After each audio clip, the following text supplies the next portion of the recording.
mentioned rates into these again. new... This is the third time I'm trying this. The camera just shut off again on me because I hit the little button. I wish that all these buttons didn't do this, but here we go again. Like I said in the last video that I'm not going to upload. I'm going to have to be a lot quicker. Got to get to my bus stop at the next 20 minutes. In the next 20 minutes, so here we go. Probably won't talk as much. You guys enjoy. There's a lot of good information in this video. And I'm wearing gloves and whatnot, so I gotta take my gloves off. So, hit the play button. Hello everybody, it's Techno, and today I'm going to show you how to increase your chances for a wild Pokemon to hold an item in Pokemon Brilliant Diamond and Shining Pearl. In case you didn't know, you can catch a Pokemon from the wild and find out it's holding a little surprise. Not every species in the wild has a chance of holding something, but there are some chances to find some pretty darn cool items on others. A species either has a 5% chance of holding an item, a 50% chance of holding an item, or the rare 100% chance. Step 1. Compound Eyes. The first thing we need to do is increase those odds with the ability Compound Eyes. This ability increases those aforementioned rates into these new and improved rates, making the chances of holding an item with the wild Pokemon more common. In Pokemon Brilliant Diamond and Shining Pearl, there aren't many Pokemon accessible with this ability, and they are all kind of unique to find. I went with Nincada, however, as it is the easiest to find here, and it's a low level, which is just what we need. A link to the guide to catching Nincada is in the description. Also, just check your PC first just in case you already have a Pokemon with this ability. Step 2. Frisk. The next thing we need is a Pokemon with the ability Frisk. This ability notifies the trainer if the opposing Pokemon is holding something. There are almost no Pokemon in BDSP with this ability, and I highly recommend you get yourself a Bayonet, as they are findable at a high level, and they tie into Step 3 pretty well. Again, in the description is a link to the guide to catching Bayonet. Nice. Step 3. Thief. This step is optional, but it's recommended. The final step is to get the TM for Thief, which you can find in Eterna City. If it's not there, that means you've already gotten it. And that's really not a big deal, because like I said, this is optional. Can you get multiple? If you don't have Thief, make sure you bring lots of Pokeballs instead. Ooh. Step 4. It's setup time, baby. Okay, so let's set up now. Let's make our Pokemon party in the following order. In the first position, place the Pokemon with Compound Eyes. Again, mine is Nincada. In the second position, place the Pokemon with the ability Frisk. Mine is Bayonet. In positions 3 through 5, I recommend bringing someone strong to protect yourself from blacking out. Position 6 you can leave empty. We need our Pokemon with Compound Eyes to faint, so let's go into a battle with a high-level Pokemon and have it knock out your Nincada. Even if it's fainted, its ability still triggers and affects the hold rates of wild Pokemon as long as it's the first Pokemon in your party. Next, go ahead and teach Thief to your Frisk Pokemon. Again, it's optional, and take off any items it may be holding. Now we're going to battle the Pokemon that is holding the item that we're looking for. Let's say you're looking for a Magmarizer on a wild Magby. We're going to battle this Pokemon over and over and over again. With our fainted Nincada leading the party, our chances raised from a 5% chance of Magby holding the Magmarizer to a 20% chance. Once the battle begins, our Frisk Pokemon will come out automatically and notify the trainer if it notices a held item on the opponent. If you see this message and your Pokemon is not holding an item, you can use Thief to steal it right off the Pokemon. Or you can just throw a Pokeball instead, catch it, and take the item off later. In summary, the Compound Eyes ability increases the chance of finding a wild Pokemon holding the item. The Frisk ability weeds out the ones that aren't. The Thief move lets you steal without catching it. And with this trick, it shouldn't take you very long to find what you need. Hopefully you enjoyed the video, and as always, Techno's out.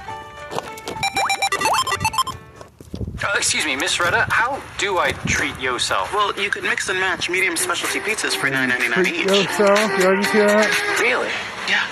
I guess that's supposed to be funny. Don't you work here? I do, yes. Outfits. No talking. Where's Techno Trino Medium? Come on, dude. Gamer guides. No talking, huh? Austin John. He'll talk. Coffins. Running version exclusives. Shiny statues. Early tips. There's a bunch from Austin John. Gamer Guru, does he have talking? No, not in this one. What's going on, everyone? I'm Austin John Plays here. What's going on, everyone? Austin John Plays here, and today I think it's a good idea that we come up with a finite system. No. What's going on, everyone? Austin John Plays here, and today I'm going to be going over some helpful early game tips and tricks to help you out on your brand new Synovian adventure in Pokemon Brilliant Diamond and Shining Pearl.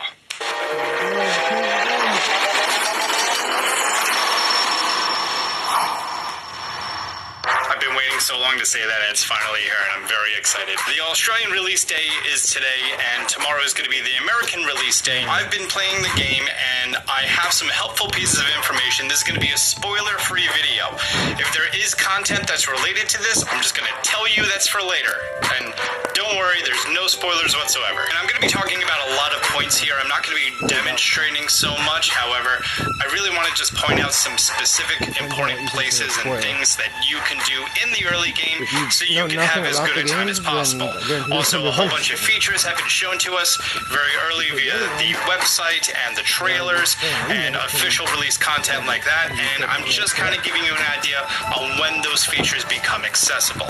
Great, let's hop into it. Alright, first things first, if you played the original games, Diamond, Pearl, and Platinum, you are playing Diamond and Pearl, you are not playing Platinum. In fact, pretty much nothing from Platinum is in this game other than a few quality of life features. However, they're typically implemented in different ways, including the Pokedex. You have the Diamond and Pearl Sinnoh Pokedex of 150 Pokemon as opposed to the original Platinum Sinnoh Dex, which is 210, which means that it's going to be easier for you to complete the Pokedex of seeing all 150 Pokemon.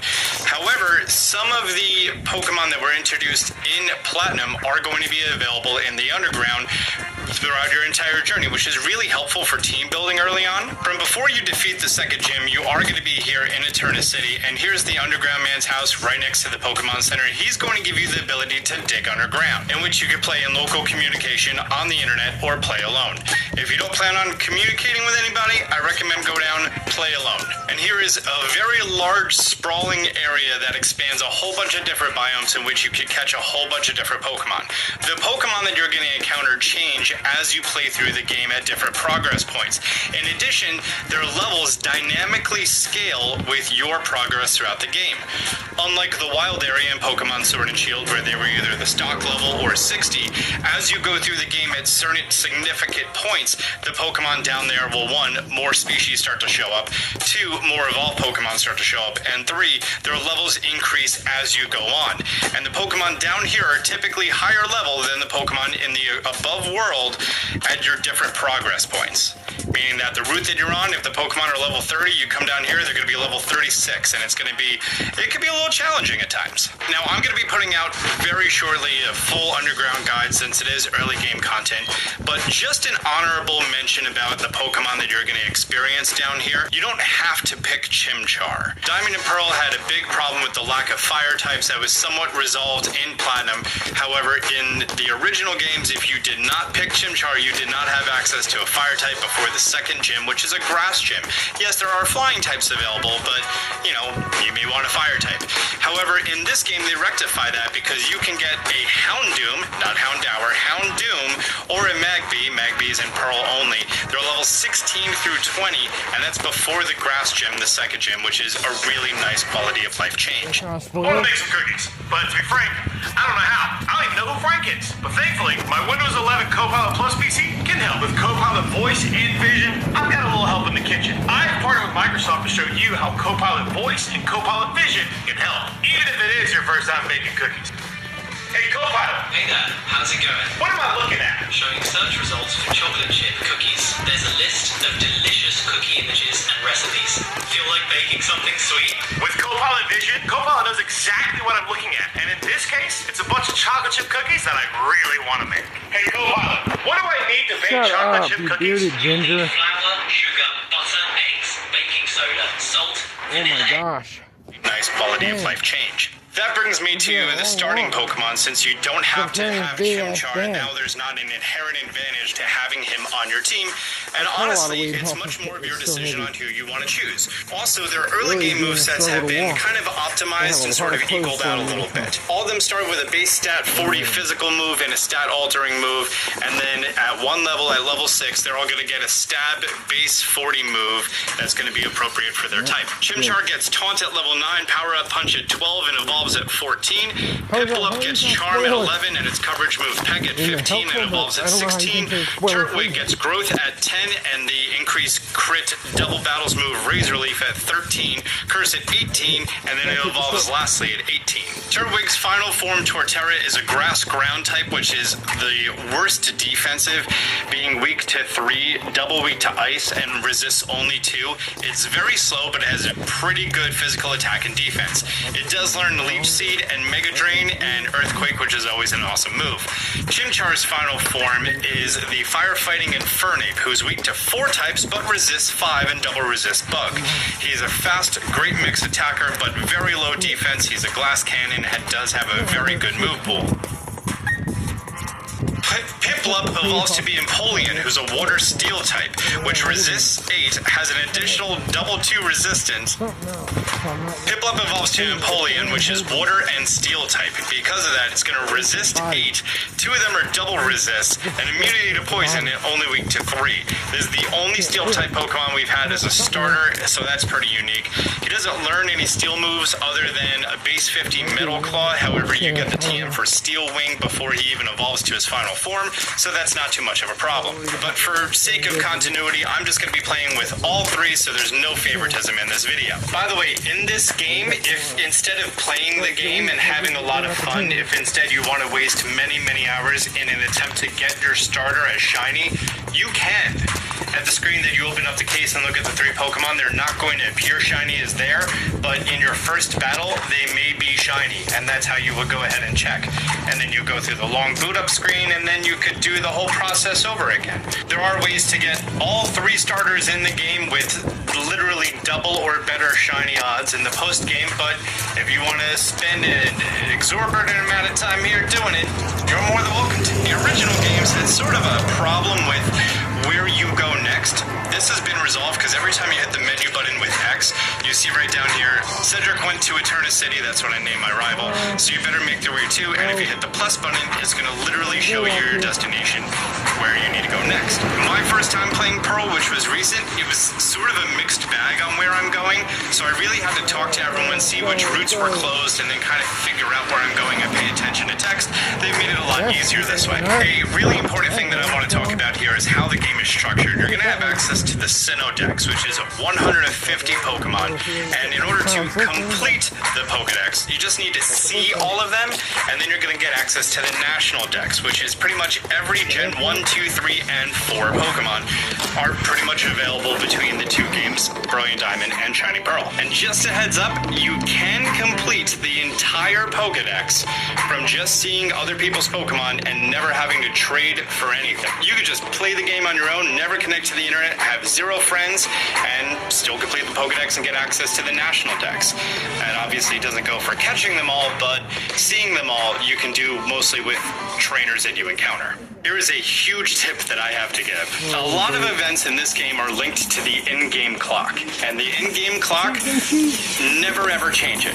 It messes up so many events. Just synchronize to the internet before you pop it in for the first time. Play through the game, never ever change the clock. At time of recording, there's no way to get around that. A lot of the events have like this weird over 24-hour hold on the event changing over if you do change your clock.